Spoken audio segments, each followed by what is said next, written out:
नमस्कार दोस्तों, आप सभी का एक बार फिर से आपके अपने चैनल जीसीएस 2.0 में आपका स्वागत है। जैसा कि आपको कैलेंडर पढ़ाया जा रहा था और कैलेंडर में अभी तक बताया गया कि हम दिन को कैसे निकालें और बिल्कुल आसानी तरीके से एकदम कॉन्सेप्ट के साथ कम समय में अच्छी चीजें बताई जा रही हैं आपको। तो वैसे ही आज आपको बताया जाएगा कि कौन सा वर्ष कितने साल बाद रिपीट होगा, लीप वर्ष कितने वर्ष बाद रिपीट होता है, साधारण वर्ष कितने वर्ष बाद रिपीट होता है। आइए बिना टाइम वेस्ट किए हुए देखते हैं।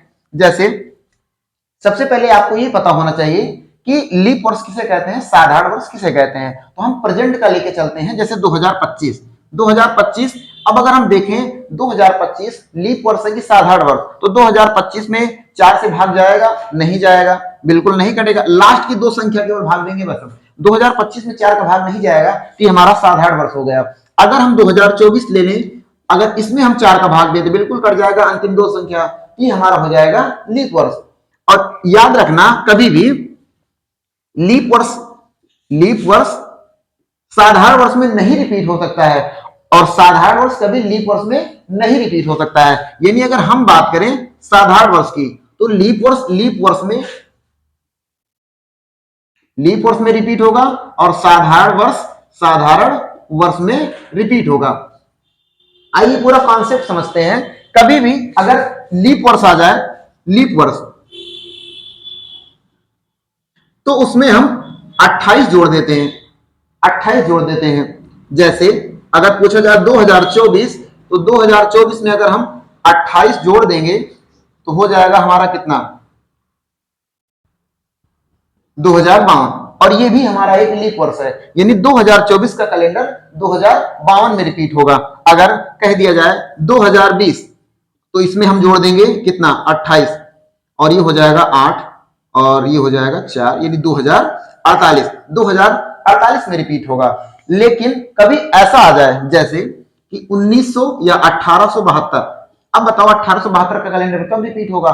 तो आप नॉर्मली करोगे क्या, यहां 28 जोड़ दोगे तो 8 2 10, 7 2 9 1 10, और ये हो जाएगा हमारा 1900। तो हमारा 1900 में रिपीट होगा? नहीं, 1872 एक हमारा है लीप वर्ष और 1901 है साधारण वर्ष। कह दो इसमें कैसे जानेंगे हम, लास्ट में डबल जीरो है, तो इसमें हम 400 का भाग देंगे। अगर 400 का भाग पूरा पूरा चला जा रहा है तब तो हमारा लीप वर्ष है, और नहीं जा रहा है तो साधारण वर्ष है। और जब 400 से भाग देंगे तो नहीं जाएगा, तो हमारा क्या हो जाएगा, साधारण वर्ष। यानी 1872 लीप वर्ष और ये साधारण वर्ष। आपको पहले बताया गया था कि साधारण वर्ष कभी भी लीप वर्ष में नहीं और लीप वर्ष कभी साधारण वर्ष में नहीं रिपीट होता है। तो ऐसे कंडीशन में क्या करेंगे, आप 1872 में 40 ऐड कर दीजिएगा, 2, और ये हो जाएगा हमारा 1900, यानी 1912। यानी 1872 का कैलेंडर कब रिपीट होगा, 1912 में। अगर पूछ लिया जाए बताओ 1772 का कैलेंडर कब रिपीट होगा, तो 1772 में आप जोड़ दो कितना, 40, आपका हो जाएगा 2 और ये हो जाएगा 1812।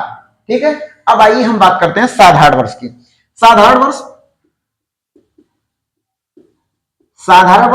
वर्ष में ही रिपीट होता है। इसमें क्या होता है, इसमें 11 ऐड होता है, हम इसमें 11 जोड़ देंगे। जैसे इस समय चल रहा है 2025, और 2025 में अगर हम 11 जोड़ेंगे तो हो जाएगा 2036। आपको बताया गया था कि साधारण वर्ष में रिपीट होगा, जबकि ये लीप वर्ष है, तो हो ही नहीं सकता कि दो आपका नियम गलत है, बिल्कुल नहीं। कभी भी अगर आपको ऐसा सत्र है जिसके ठीक पहले, एक वर्ष पहले लीप वर्ष हो, तब उसमें हम 6 ऐड करते हैं, 2031। अब जैसे 2031, इसके पहले क्या था, 30 लीप वर्ष है, नहीं है, तब इसमें हम क्या जोड़ेंगे, 11। 4 से जाएगा, नहीं जाएगा, हमारा साधारण वर्ष हो जाएगा। अगर हम बात करें, बताओ 2045 कब रिपीट होगा, तो 2045 के एक वर्ष पहले देखें तो 2044 था।